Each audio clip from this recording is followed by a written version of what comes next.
वीरेन बार बार तनीषा को फ़ोन लगा रहा था, लेकिन तनीषा देख कर भी अनदेखा कर रही थी।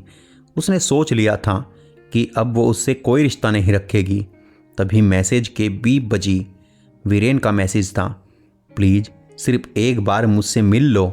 मैंने सब सोच लिया है कि माँ को कैसे मनाना है। प्लीज़ एक बार मिल लो। मैसेज पढ़कर तनीषा थोड़ी उलझन में पड़ गई। तभी उसकी भाभी सुधा उसके कमरे में आई, उसे गहन विचार में देखकर। क्या बात है तनु, कुछ परेशान लग रही हो, मैं कुछ मदद करूं? तनु ने वीरेन का मैसेज सुधा को दिखाया। उसे पढ़ने के बाद सुधा ने पूछा, तो तुम जा रही हो मिलने? पता नहीं भाभी, कुछ समझ नहीं आ रहा। जब वीरेन की मम्मी ने मना कर दिया है कि वो मुझे किसी भी हालत में बहू स्वीकार नहीं करेगी, तो अब क्या ही बात हो सकती है, या फिर कोई और रास्ता क्या हो सकता है।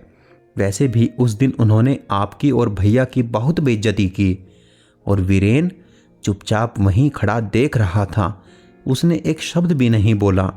नहीं भाभी, मैं उससे अब कोई बात नहीं करूंगी।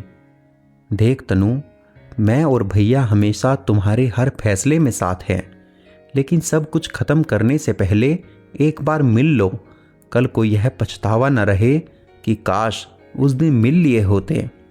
सुधा की बात सुनकर तनु ने वीरेन को मैसेज किया, कहाँ मिलना है। वीरेन ने तनीषा को फ़ोन किया। दोनों ने तय किया उसी दिन दोनों अपनी फेवरेट कॉफ़ी कैफ़े में मिले। तनीषा तय समय पर कैफ़े पहुंच गई। वहां पहले से ही वीरेन को अपना इंतज़ार करते देखा। उसे बहुत आश्चर्य हुआ।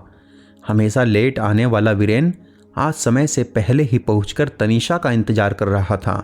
दोनों आमने सामने बैठे थे। कैफ़े में बहुत शोर था, लेकिन उन दोनों के बीच सिर्फ खामोशी थी। उनकी खामोशी में वेटर ने आकर खलल डाला। वीरेन ने हमेशा की तरह 2 कॉफ़ी और क्लब सैंडविच ऑर्डर किया। तनीषा ने कहा, बोलो क्या कहना चाहते हो, और अब कौन सी ट्रिक से अपनी मम्मी को मनाना चाहते हो। तब तक कॉफ़ी आ गई।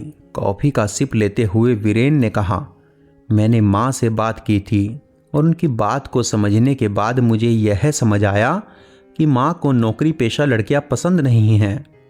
उन्हें अपने घर की बहू बिल्कुल घरेलू टाइप चाहिए। वीरेन, अगर तुम्हारी माँ को ऐसी बहू चाहिए तो बात आगे ही क्यों बढ़ाना, क्योंकि मैं नौकरी पेशा हूँ। देखो तनु, अगर तुम नौकरी छोड़कर एकदम घरेलू बहू बन जाओ तो माँ को हमारी शादी से कोई समस्या नहीं होगी।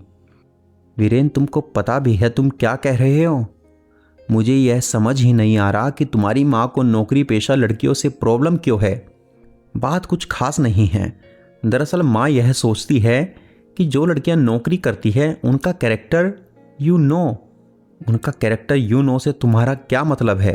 तनु ने अनजान बनते हुए कहा। You know what I mean? No Viren, I really don't know what you want to से।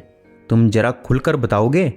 मैं नहीं, माँ ऐसा समझती है कि नौकरी करने वाली लड़कियों का कैरेक्टर थोड़ा ढीला होता है और अच्छे लड़कों को अपने झूठे प्रेम जाल में फंसाकर फिर उनसे शादी कर लेती हैं, और शादी के बाद नौकरी करने के बहाने बाहर ऐश करती हैं। इसलिए मैं चाहता हूँ कि तुम नौकरी छोड़ दो, फिर माँ को हमारी शादी से कोई प्रॉब्लम नहीं होगी।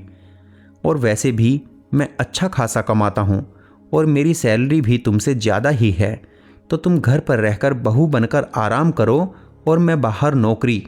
वीरेन की बात सुनकर तनीषा को बहुत गुस्सा आया, लेकिन जगह देखकर अपने गुस्से पर काबू करके बोली, यू नो वीरेन, मुझे भाभी की एक बात याद आ रही है कि तनु एक बार वीरेन से मिल लो।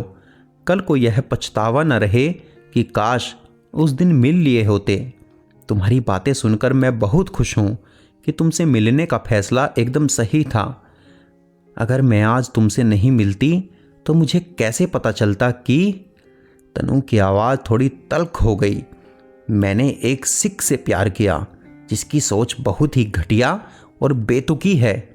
सभी नौकरी करने वाली लड़कियां ऐसी नहीं होती। यह बात अपनी माँ को समझाने के बजाय तुम खुद उनकी बात का समर्थन कर रहे हो। नहीं तनीषा, तुम मुझे गलत समझ रही हो। मैं बस।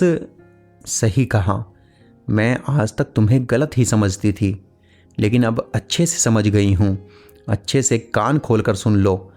न मैं नौकरी छोड़ूंगी और न ही अब तुमसे शादी करूंगी। अगर तुम्हें और तुम्हारी पूजनीय माता जी को यह लगता है कि मैंने तुम्हें अपने प्रेम जाल में फंसाया है तो मैं अपने आप को तुमसे आज़ाद करती हूँ। मेरी सैलरी कम हो या ज़्यादा, वो मेरे आत्मसम्मान और आत्मनिर्भरता की पहचान है। अपनी माँ से कह देना कि ढूंढ ले तुम्हारे लिए कोई घरेलू लड़की। हाँ, उन्हें यह भी बता देना कि नौकरी करने वाली लड़कियों का कैरेक्टर ढीला नहीं होता, बल्कि उनके जैसी सोच रखने वाले लोगों के दिमाग का स्क्रू ढीला होता है। तनीषा उठकर जाने लगती है तो वीरेन उसका हाथ पकड़ लेता है। तनीषा गुस्से से अपना हाथ छुड़ाती है और कॉफ़ी उसके मुंह पर फेंक देती है। Don't be dare, good bye mister Viren. Tanisha cafe से बाहर आ जाती है और एक गहरी सांस लेते हुए अपनी स्कूटी की तरफ बढ़ जाती है। एक आत्मविश्वास और असीम संतुष्टि का अनुभव करती है, जैसे किसी पंछी को पिंजरे से आज़ाद कर दिया जाता है। वह ठीक वैसे ही तनीषा भी अपने आप को आज़ाद महसूस कर रही थी। आपको क्या लगता है दोस्तों कि तनीषा का फैसला सही था या फिर उसे वीरेन और उसकी माँ की बात मान लेनी चाहिए थी?